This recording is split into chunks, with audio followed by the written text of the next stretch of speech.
episode of Water Talks podcast. I'm your host, Scott Bauer, and wishing you a very happy new year. Today, I'm missing my co-host, Els Vanbeckevoort, who's been exploring best practices for floor cleaning in and around the pool systems. On her last visit to Labo Derva in Belgium, she interviewed Ludo Feyen, who is our guest today, for the topic of floor cleaning. This is in and around pools, folks, not your general floor cleaning.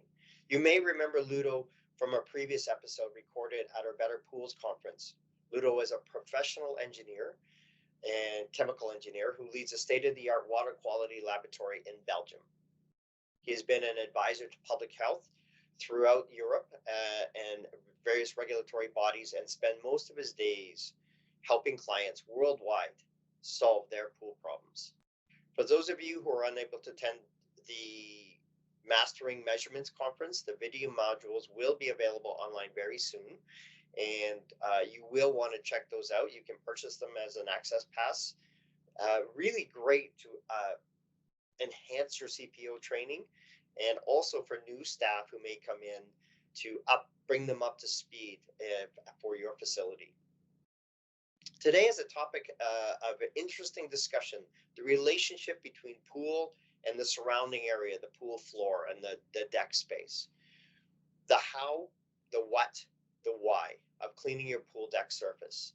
Els and Ludo have a very interesting conversation with an inside view of microbiology and the lab behind it for testing pool floors, and after many years to get a real clear understanding of what contamination is and the relationship between the pool basin and the surrounding space. Folks, enjoy the interview. We'll talk soon.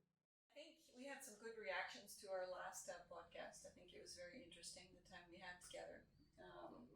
We made some good progress, but one of the things I guess would be useful to talk about a little bit today, or maybe one or two things, is really the topic of cleaning in and around the pool and sanitizing in and around the pool. And I know that obviously our biggest focus is water quality, but for the listeners, I want to make the connection between what happens in and around the pool is kind of related to each other. So if people come in and there's dirt in and around the pool, they're obviously going to potentially bring that into the water, and it's going to create more problems there as well. Because they don't like it either, to put the naked feet on a dirty floor. Exactly. If it feels slimy.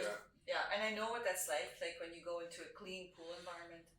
It's really pleasant to walk around. It's you feel comfortable. You don't feel, but when it's slimy or dirty or it just feels just not very pleasant, then doesn't help the experience. It's not only the visual side of the problem, Yeah. It's also the non-visual side either. Right. If you have a slippy floor, it means that you have a real problem with something. Right. And then you can say it's not dangerous for the people, but if they break their legs or whatever it is, that's not a good idea No. to take that risk in a swimming pool either. Right. So the cleaning and the disinfection of swimming pool surroundings is not only to protect the water against problems, but also to protect the people against problems. Yes. Yeah. Of course. So yeah, it's a health and safety thing. Yeah. In general, for sure. In the beginning period, when we did it in Belgium and in Europe, we had a lot of problems with dermatophytes. Okay, explain to our audience what are dermatophytes. Yeah, the foot pills of the foot fungus, dus je zegt Fungi, yeah. Yeast and molds, yeah. A lot of people are carrier from this kind of fungi without knowing it. Okay. That is very, je zegt dat besmettelijk. Does it lead to like an athlete's foot, like a? Dus athlete foot is what you say. Okay, so that's exactly what that is. Okay, yeah, that's what I was thinking. Yeah. And so you can get it from other people, and then it's not from the pool water; it's only from the pool surrounding. I see.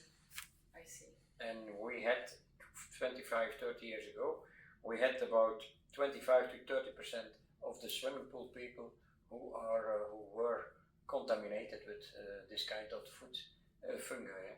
Yes. And what changed? So was there a regulation in the beginning, or not really? There was no regulation for that. There is still not a regulation. Okay. And the problem is, of course, that we see a relationship between water quality on one side and how you say that, the cleanness of the floor on the other side. Yeah. But a very, very Few, little, yeah. very few countries in Europe are already so far that there is a floor analyze required. Yeah. So we found that if you don't have a good floor surroundings, that you cannot have a good water quality either. So there's a very strong connection there. And we never measured fungi and molds in swimming pool water. Yes. But we see if the floor is not good cleaned and disinfected, that we can find in that water also a high content of fungi and molds. And is there anything else that you would be seeing on the floors? Like what other microorganisms might be there? For instance, if we should go in that direction, I think it was too expensive to do. Right. So like we do in the swimming pool water, we go also to the floor control and say we are going to analyze some parameters as an indication for the cleanness of the floor. Yes. So you have a parameter for fecal release, you have a parameter for fungi, for athlete food, and so on and so on. So that makes it a little bit easier on one side to understand, on the other side also the cost, because a floor analyze with hundreds, maybe maximum 30, 40 members who you can maybe try to find back on the floors is a very expensive item. I mean, that's a very interesting thing in and of itself to, when we're trying to look at microbiological water quality, you have what we would call a surrogate organism that can be representative for everything else that's there. So I know you've done that for other things as well, where you're using sulfite reducing Clostridia and things like that to look at fecal contamination rather than Cryptosporidium, which is very complicated and difficult from an analytical. Cryptosporidium and so on to find out if those kind of microorganisms are surviving in the pool water. You know that the rest is also going to be okay. Yeah. No, I understand that. So then maybe going back to floors. Maybe we could start to explain, what's the difference between cleaning a floor and disinfecting a floor, and what's that all about? The difference between cleaning the floor and disinfecting is very easy to describe. You cannot wash your hands with gloves on. Yes. That's in fact how it is. Yes. Because you clean the floor, but you don't remove the sludge or the biofilm on the floor. That means that there are no bacteria are killed in that situation. But before we go to that direction, I think we have to explain which kind of dirt we find on the floors in the swimming pool. Yeah, that's good. Yeah. And now we come by the anorganic and the organic situation. Yes. And the anorganic situation is maybe very easy to understand, because that's the water what is coming from the pool on the floors and is drying and list all the minerals and whatever it is on the floor. Yes. It's a part of the, how you call that, the nutrient what microorganisms need to grow and to make. So you're talking about trace elements of metals or trace elements of chlorides, calcium, all the different ions. Alles what possible in the water. Yeah, okay, understand. And like in water, one microorganism is not a problem. Yes. Also on the surroundings is one microorganism not a problem either. But if I give them the possibility to grow, because there is a lot of nutrient for those microorganisms on the floor, then you sit in a situation where you never come out anymore. I understand. So therefore, is disinfection the only possibility? So you've got the inorganic content coming from the water, the trace elements that are there. So you also are talking about the organic content. Yeah. So explain that a little bit. The organic content on the floor is for 80% the body fat. From people. Dus they're coming out of the water, the foot bottom is massaged during the stay in the water, and he releases a lot of the body fat, and he stays on the stairs. So you're talking about really the skin the skin of the swimmers, you're in the water, so as the water interacts with your skin, you're basically losing some of the natural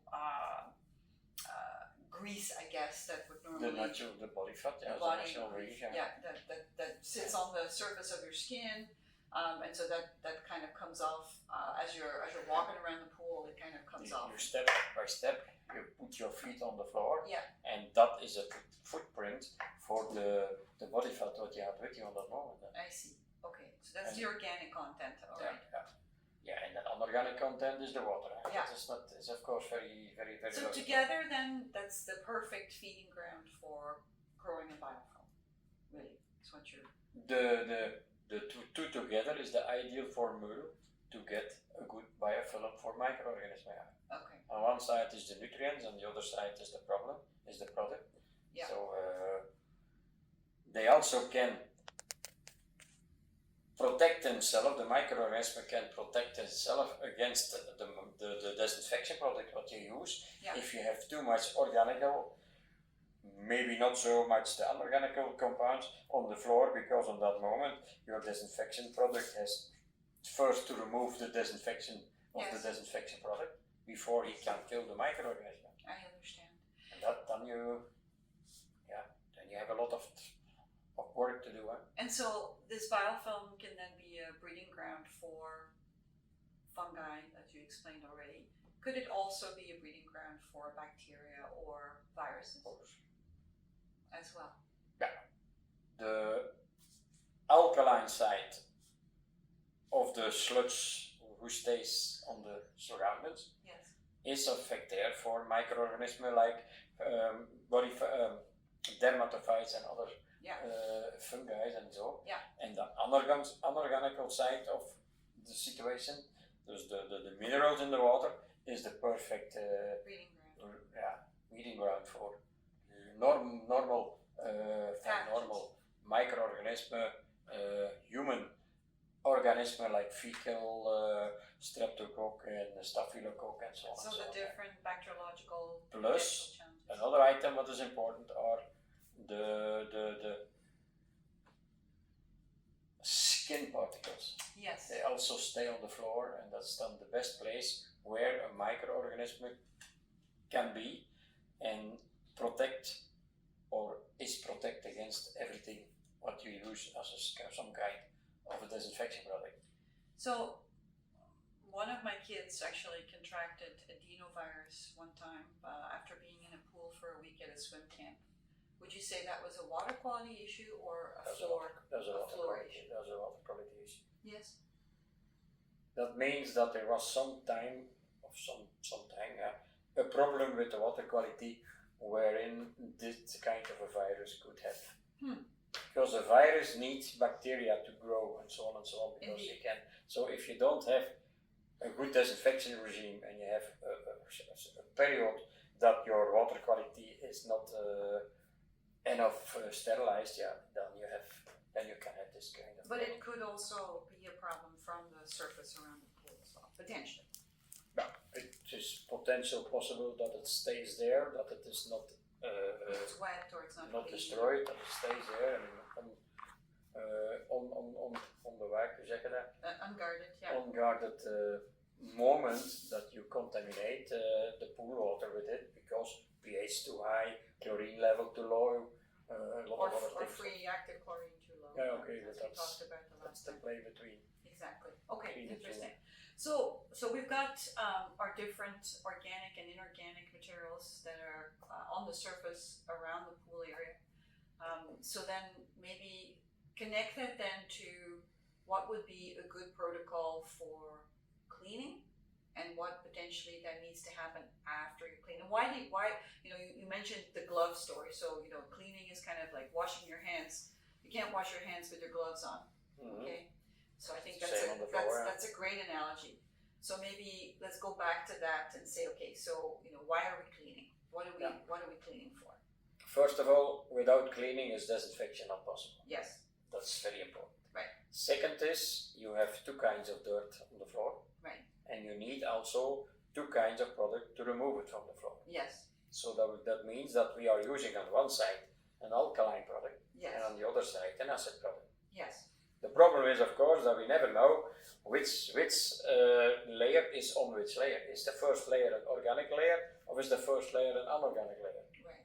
So we have to find out a possibility to see what kind of cleaning regime I need on that moment.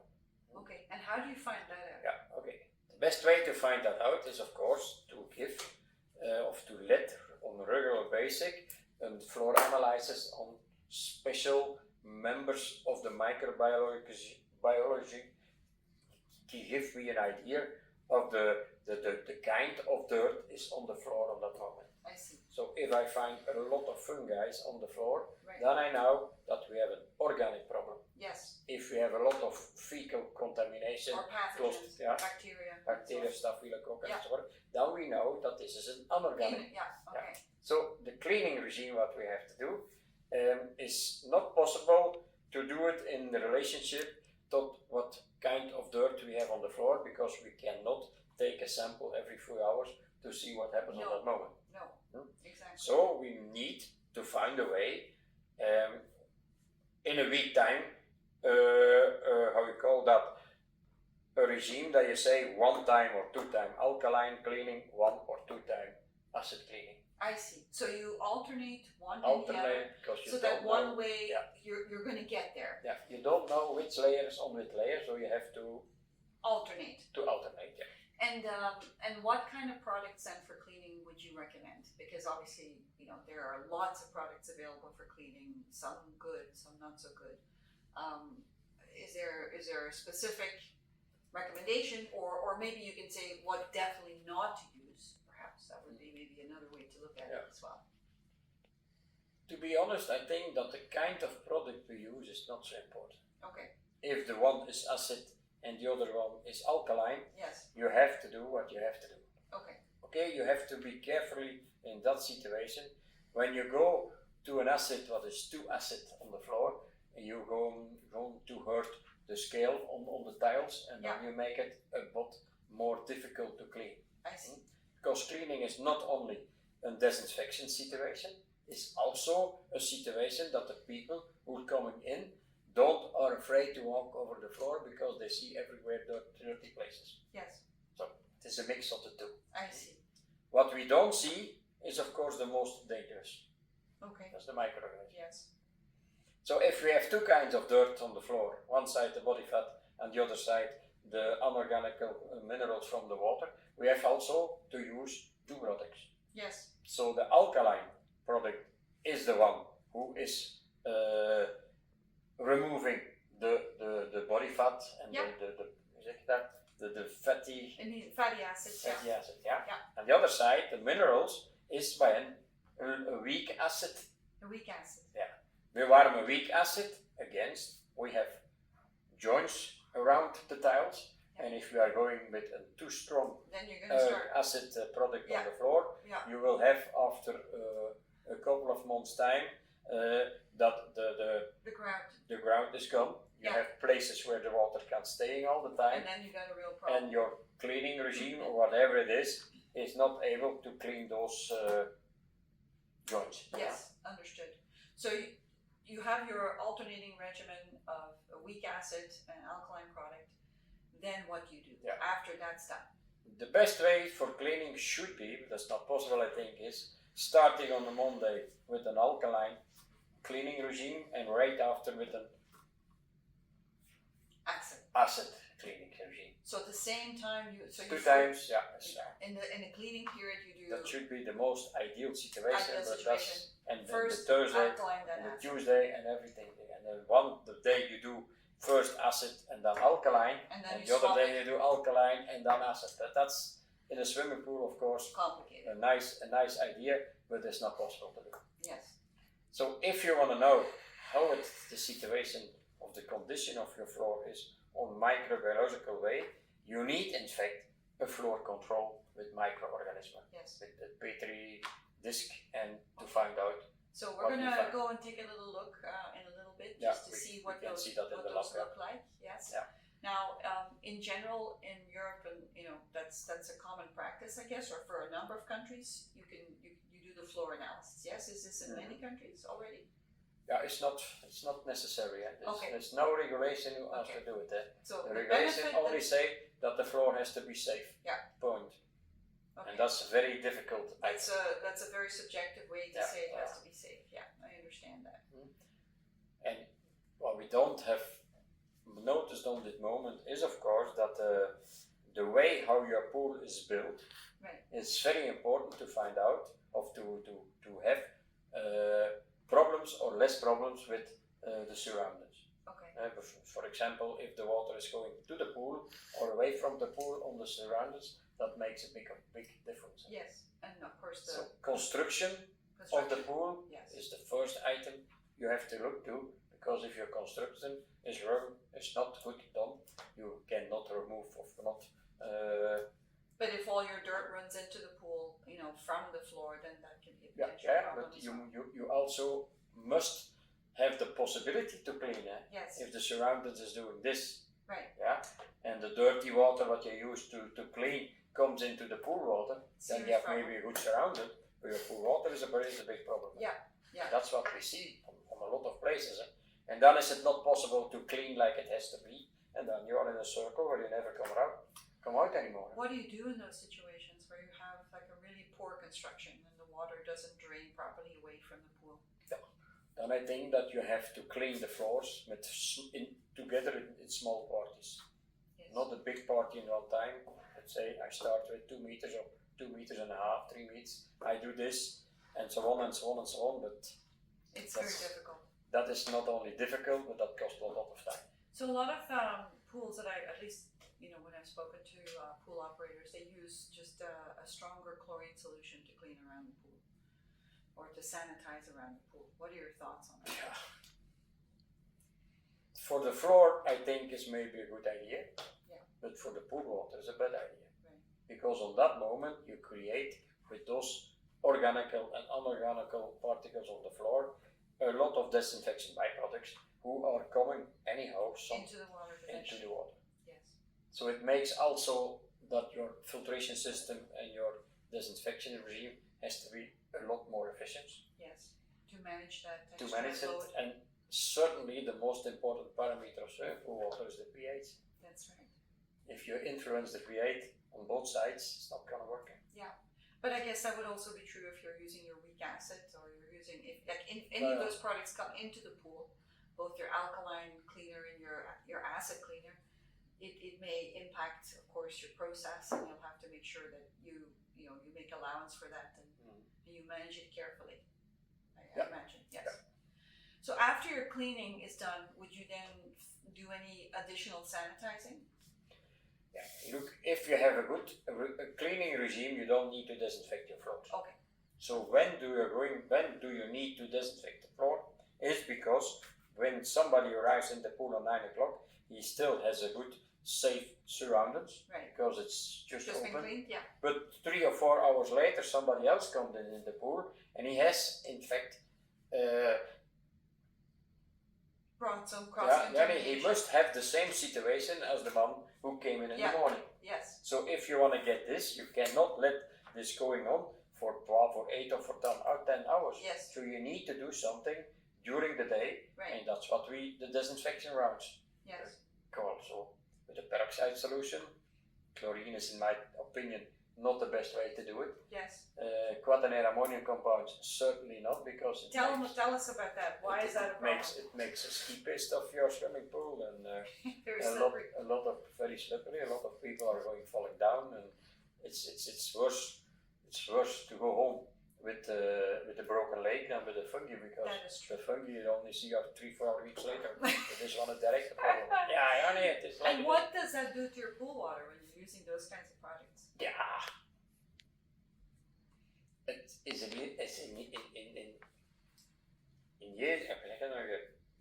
Anyhow, it is a problem for the pool water, because everything what not belongs into the pool water is somewhere a problem. Yes. And if you have too much from those problems in the pool water, you will have also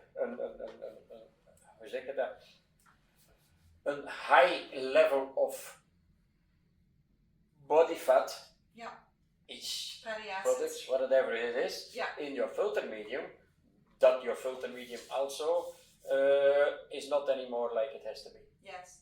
Are there regulations on what kind of products you can use around the pool, or is that not regulated at the moment? Like in terms of those quads or other types of products? In the beginning we thought that we had to go with cotton ammonium compound because that is the one who kills the fungi the best. But the problem of the cotton ammonium compound is on one side that it makes the floor very slippery, and the other side that they are very difficult to remove. Right. So this is not the best product. It's the best product for killing rate of your microorganism. Yes. But it's this, the worst problem of the worst solution for your clients. Yes. So if you say I don't need to clean, I do only disinfection, you never can go to a good situation. No. You can't bypass a good cleaning regimen. It's not. No. Yeah, that makes sense. And using the brush and the mechanical devices. Activity is a very important item. Yes. And we don't say now that you have to do that every day, but you have to do on a regular basis an alkaline cleaning session and an acid cleaning session. That makes sense. And if you have the situation in hands that you can have a microbiological analyze from the floors, then the analyze can tell you which layer is the most important on that moment, and that you have to say, I am going to put a little bit more alkaline cleaning or acid cleaning in function of the results. Yeah, that makes sense. So your discs that you're doing, you've come up with a method. Your Petri films that you're using. Are you going to be measuring both for bacteria as well as for fungi? We have one medium for fungi. No, we have two mediums for fungi. Yes. We have a medium for fungi who are not dangerous for swimming pool people or people who are walking on the swimming pool surrounded. But also we also have a medium for dermatophytes, especially for vesicle. Yeah. And how do you know if there's more inorganic reaction, so to speak, or like how do you know that from your test?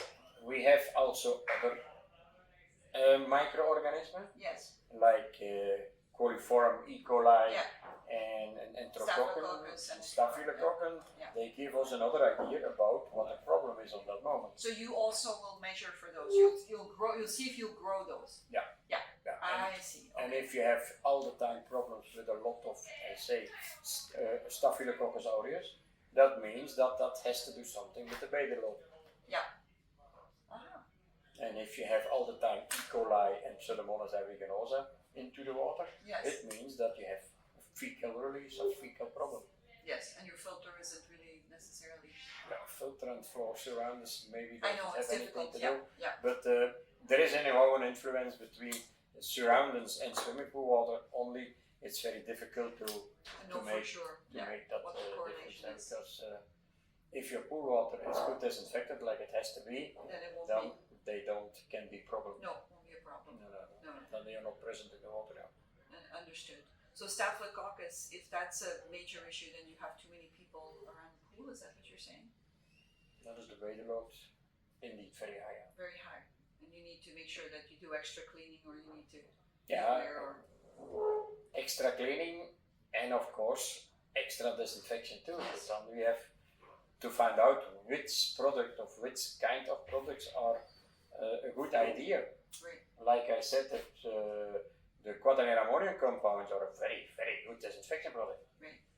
Only you're not going with an infection home, you go with something else home. Yeah, you fall over. You fall down and you have a broken arm or broken leg, so that's not a solution either. No. Then I prefer to go home with a bacteria than to go home with a broken leg. Yes.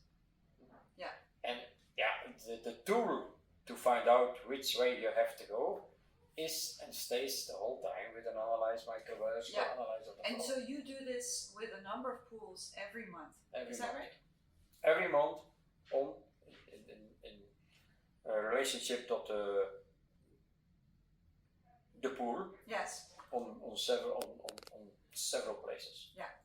And the benefit, of course, for the client is to really understand whether their cleaning regimen is in control or not. That's why they have it done. And potentially to make some adjustments and some changes if they see that there's also to have a high level of confidence that that the environment around the pool is safe. That's the first thing. So they get a validation whether their process is under control or not. And the second reason is to help them potentially optimize their cleaning regimen. Yeah, and we give a figure from 0 to 10. Yes. And the closer by 10, the better the water quality, the floor quality is. Yeah. I see. And everything under 5 is.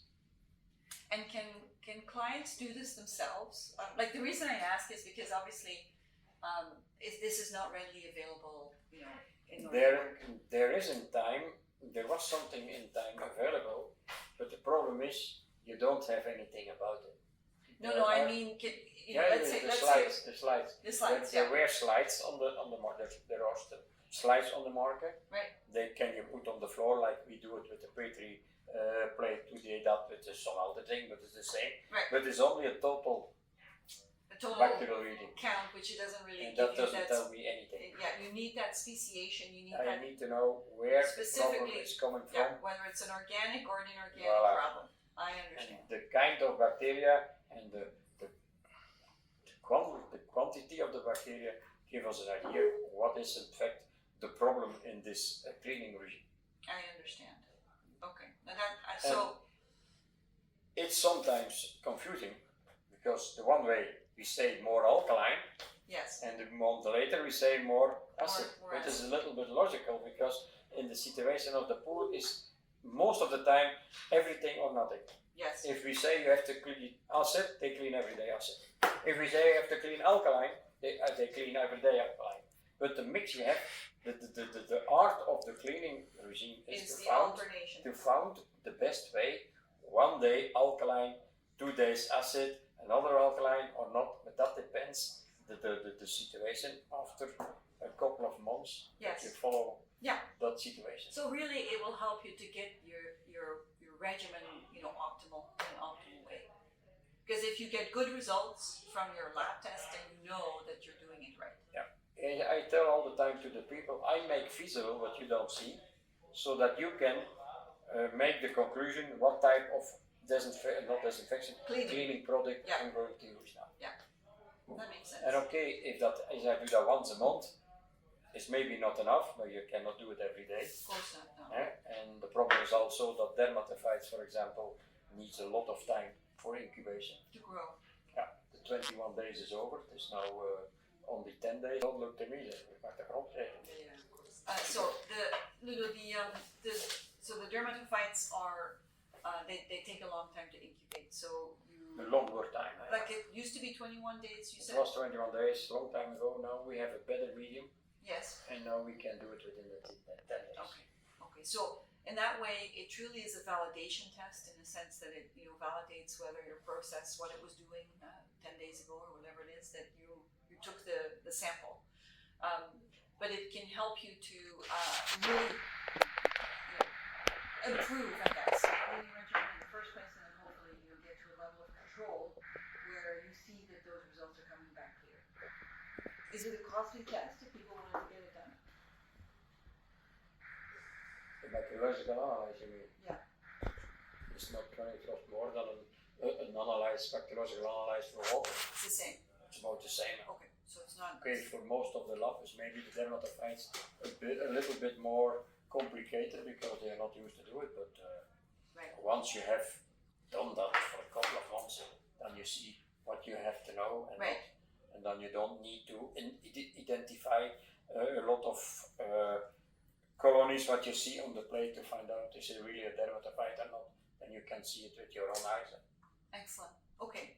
Well, I think I'd like to go and take a look with you in a minute to have a, so that our viewers and listeners will describe what the plates look like. Maybe actually we can do that right now because obviously not everybody's going to be able to watch our podcasts. So some people are just going to listen in. So tell me about, is it like a normal agar plate? Like what does it look like, your plates that you use? It's a Rodak plate. Okay. That means that it's on the way constructed that you put put the medium direct on the floor. I see. In a normal Petri shift, you cannot come with the medium No, because it to the stays. place. Or it It's sticks. it's a contact plate. I see. Okay. And like if I can show you. we'll have a look in a minute, yes. But if possible, we could have some of those, and people could do it themselves, close it, and then send it back. Must be possible, you know. The only the time. How long?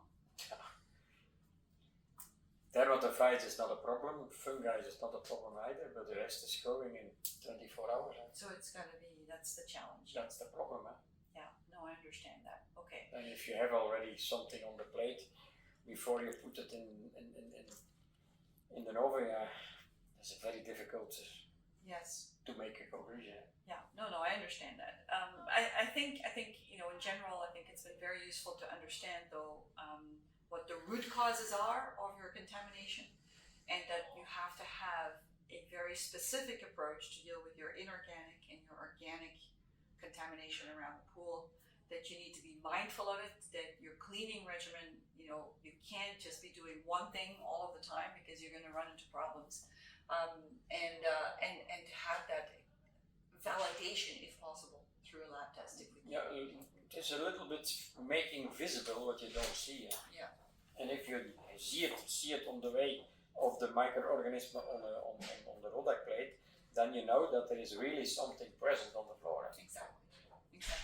And the benefit in general, of course, is that if you have a good regimen and it works well, you're going to, have less risk for your clients, and contamination of your water. And your swimming pool water is not going to be having that additional load, which is, a problem, potentially serious problem. Yeah, and on that moment you can go maybe to a decision to lower your free chlorine reading. Right. Then you have less disinfecting byproducts and more healthy swimming pool. So in general, it's a systems approach. Again, it's part of the bigger system of looking at a healthier pool and making sure that also gets looked after properly. Yeah, I think it's been very useful. So we are now in the microbiology wing of Labo Derva, and the lab technician is actually busy with creating the floor culture plates, and Ludo's just going to explain to us what the different plates are.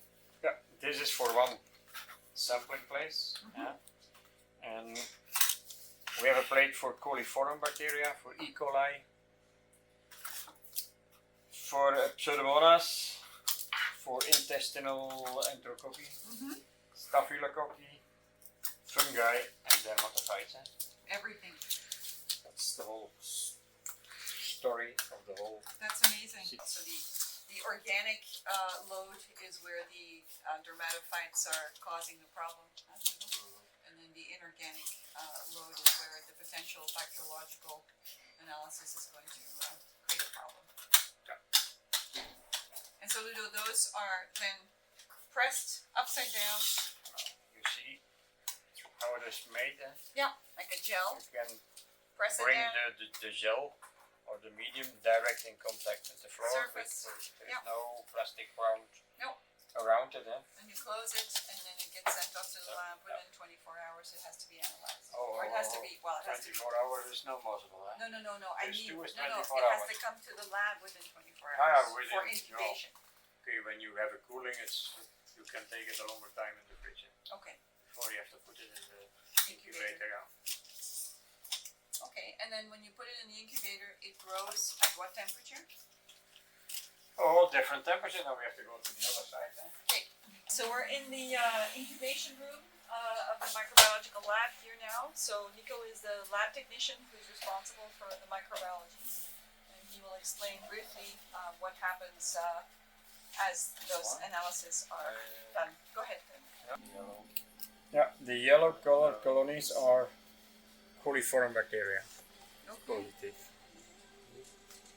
Yes. And if they grow by 37 degrees, it's for coliform, and by 44 is the E. coli. I see. Dangerous one. The most dangerous one from the coliform bacteria. But you don't see the difference there. No. Same. Only the incubation temperature refuse the growth of the normal coliform bacteria, and the E. coli survive it. That's the difference. And Nico, what is the incubation time? Dat is 1 dag, One day. one day, and this 1 day. All both one day. So In both different, 2 in days. different temperatures. Okay, so all the bacteriological samples are. Only the No, coliform. The only rest is 2 coliform. days.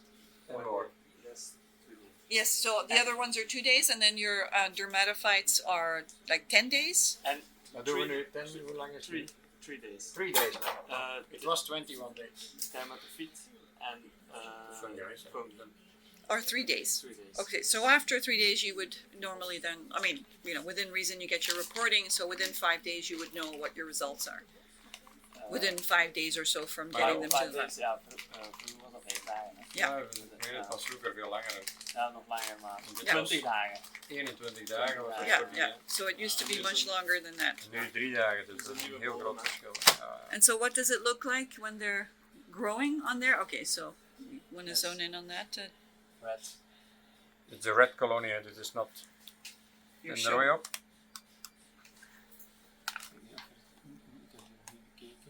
En zo van die vettige kolonies, zo hier.